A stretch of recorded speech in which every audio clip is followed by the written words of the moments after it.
رمضان کا مہینہ آیا تو میرے نبی کا اعلان ہو گیا ایک فرض 70 فرض کے برابر ہو جاتا ہے تمہارا، نفل فرض کے برابر۔ فرض اور نفل میں فرق کیا ہے؟ حضرت علی ہی کا فرمان ہے کہ جس شخص نے ایک فرض روزہ چھوڑ دیا پھر قیامت تک اس کی قضا میں نفل روزے رکھتا رہا تو ایک روزے کا یہ سارے روزے بدلہ نہیں ہو سکتے۔ ایک نماز چھوڑ دی اور پھر اس کی قضا میں قیامت تک نفل پڑھتا رہا تو فرض نماز کی ایک رکعت کے ایک سجدے کے برابر بھی نہیں ہے۔ فرض میں اتنی طاقت ہے۔ تو اللہ کی رحمت کیسے متوجہ ہوتی ہے کہ رمضان کے مہینے میں اللہ فرماتے ہیں میرے محبوب کی امت ہے، ایک فرض کو 70 کے برابر کر دو، اور پھر فرماتے ہیں نفل کو فرضوں کے برابر کر دو، اور پھر فرماتے ہیں جو رات کو تراویح پڑھے گا، دن میں روزہ رکھے گا، آخری رات اسے ایسے دھو کے پاک کر دوں گا کہ اس کے ذمے گناہ کا ایک ذرہ بھی باقی نہیں بچے گا، سب گناہ اللہ تعالیٰ اس کے معاف فرما دے گا۔ اور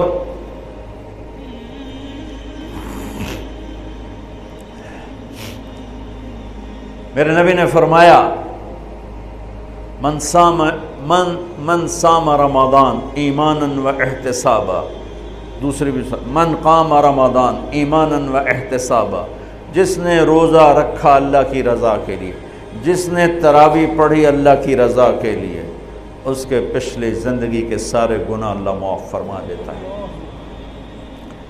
رات کا قیام کسی امت کو نہیں ملا۔ دیکھو روزہ سخت تھا تو ان کا قیام اللیل نہیں تھا، چونکہ وہ اپنی کتاب پڑھ سکتے ہی نہیں تھے۔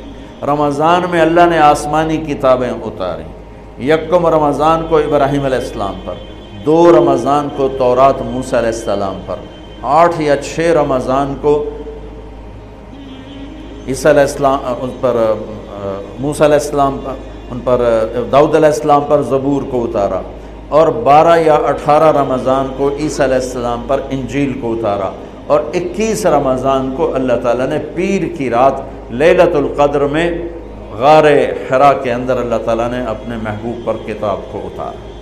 وہ کتابیں فل آ گئیں، لکھی لکھائیں۔ قرآن فل نہیں آیا، قرآن صرف ایک سورت کے 19 الفاظ آئے بس، اور پھر 23 برس میں قرآن اترا۔ کتنے انبیاء ایسے گزرے ہیں جن کے پاس جبریل زندگی میں ایک دفعہ آیا، زندگی میں جبریل ایک دفعہ، اور ایک سے لے کر آگے کوئی تعداد مقرر نہیں ہے، 100 دفعہ 200 دفعہ، لیکن آپ حیران ہوں گے ہمارے نبی پر جبریل 23 برس میں 24,000 دفعہ آئے، 24,000 دفعہ، جو ایک عجب العجائب ہے، عجب العجائب ہے۔ تو میرے بھائیوں، رات کی تراویح، دن کا روزہ، تراویح میں کیا ملنے والا ہے؟ میرے نبی کا فرمان ہے ہر سجدے پہ 1,500 نیکی، ہر سجدے پہ 1,500 نیکی۔ تھوڑی اپنی کاروباری مصروفیت گھٹاؤ، اپنی کاروباری مشقت گھٹاؤ، اپنے ملازموں کی بھی مشقت گھٹاؤ، تاکہ وہ تراویح پڑھ سکیں، روزہ رکھ سکیں، بشاشت سے پڑھ سکیں، اور اللہ کا فضل ہے دھیرے سے ڈھیلا حافظ بھی ہو تو 1.25 گھنٹے میں سارا کچھ نمٹ جاتا ہے۔ اتنی سی ہمت کرو میرے بھائیوں کہ افطاری میں تھوڑا کھاؤ۔ اگر تم پہلوانوں کی طرح شروع ہو گیا نا، پھر تو تم سے عشاء بھی نہیں پڑھی جائے گی، تراویح تم نے کیا پڑھنی۔ روزہ جسم کی فالتو چیزوں کو جلاتا ہے، روزہ ایک قوت پیدا کرتا ہے ایمانی شیطان کے خلاف۔ وہ کیسے پیدا کرتا ہے شیطان کے خلاف؟ اللہ تعالیٰ حلال کو بھی حرام کر دیتا ہے۔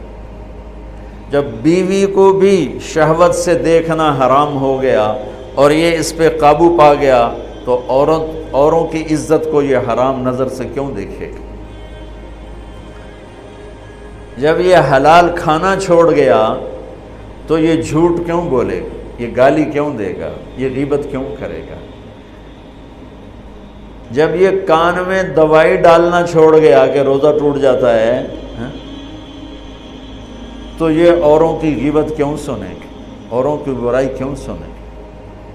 جب یہ آنکھ میں دوائی نہیں ڈالتا ہے کہ وہ حلق میں جاتی وہاں سے وہ پیٹ میں چلی جاتی ہے، روزہ ٹوٹ جاتا ہے، تو یہ ان آنکھوں سے غلط کیوں دیکھے گا؟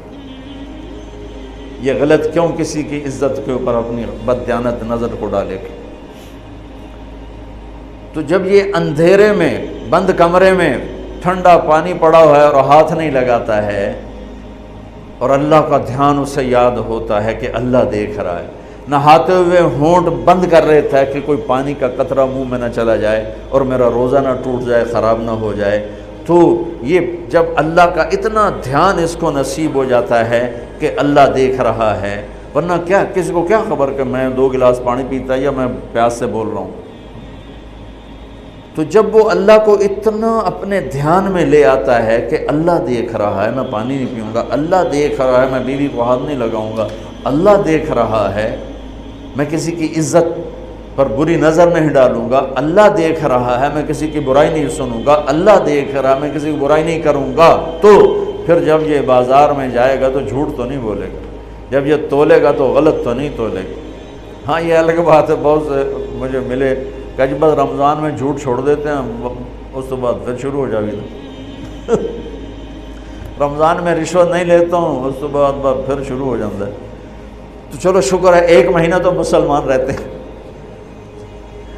اچھا اس کی وجہ کیا ہے کہ رشوت خور کہتا ہے جی رمضان میں نہیں، جی نہیں، رمضان میں جھوٹ نہیں بولنا، رمضان میں صحیح تولنا ہے، رمضان میں غلط نہیں تولنا ہے۔ کیوں؟ شیطان قید ہو جاتا ہے۔ رمضان میں نمازی کیوں بڑھ جاتے ہیں؟ شیطان قید ہو جاتا ہے۔ کسی امت کو یہ نہیں ملا کہ رمضان میں شیطان قید کیے جائیں، اس امت کو ملا رمضان میں شیطان قید ہو جاتے ہیں۔ کسی امت کو یہ نہیں ملا کہ رمضان میں جہنم کے دروازے بند ہو جائیں، اس امت کو ملا ہے رمضان میں جہنم کے دروازے بند ہو جاتے ہیں، جنت کے دروازے کھل جاتے ہیں۔ کسی امت کو یہ نہیں ملا کہ ان کے لیے ہر مخلوق دعا کرے، رمضان کے مہینے میں اس امت کو یہ ملا ہے کہ ان کے روزہ رکھنے والوں کے لیے چونٹیاں بھی دعا کرتی، پرندے بھی دعا کرتے ہیں، مچھلیاں بھی دعا کرتی ہیں، ہوائیں دعا کرتی ہیں، ہر شے دعا کرتی ہے روزہ رکھنے والے کی۔ اس امت کو ملا۔ کسی امت کو یہ نہیں ملا کہ آخری رات ان کی سب کی بخشش ہو جائے، اس امت کو ملا ہے کہ رمضان کی آخری رات سب کی بخشش ہو جاتی۔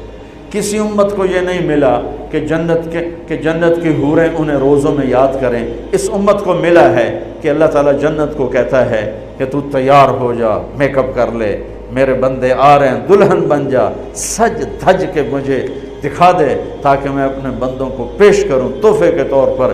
یہ ہے تمہاری بھوک کا بدلہ، یہ ہے تمہاری پیاس کا بدلہ۔ بھوک پیاس، یہ ایک لغت کی بات یاد آ گئی۔ جس گھوڑے کو جنگ کے لیے تیار کیا جاتا تھا، جیسے آج بھی جن گھوڑوں کو ریس کے لیے تیار کرتے ہیں، انہیں تھوڑا کھلاتے ہیں، انہیں زیادہ بھگاتے ہیں۔ اور ہمارے بھی بچپن میں جب گھوڑوں کا دور تھا، ہمارے والد صاحب کے پاس ماشاءاللہ گھوڑے ہوتے تھے بڑے خوبصورت، تو ان گھوڑوں کو جب وہ تیار کرتے تھے سواری کے لیے تو پہلے ویسے ہی بھگا رہے ہوتے تھے۔ 2-4 جو ماہر لوگ تھے آج بھی میری نظروں میں آ گئے ہیں، اب تو سب قبروں میں چلے گئے، تو وہ گھوڑے کو بھگا رہے ہیں۔ میں کہتا ہے ایویں انہوں بجائی جاندے نے کی چھوٹے چھوٹے بالکل، اور پھر اس کے پیچھے نا ایک لکڑی وزن دار ڈال کے پھر اس کو خود اس لکڑی پہ بیٹھ کر پھر اس کو بھگا رہے ہیں۔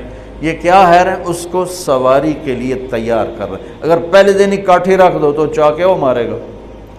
تو جس گھوڑے کو جنگ کے لیے تیار کر دیا گیا ہو، یا آج کے دور میں سمجھ لو جس گھوڑے کو ریس کے لیے تیار کر دیا گیا ہو کہ یہ ریس کے لیے تیار ہے، اس کو کہتے ہیں خیل صائم، فرس صائم، روزے دار گھوڑا۔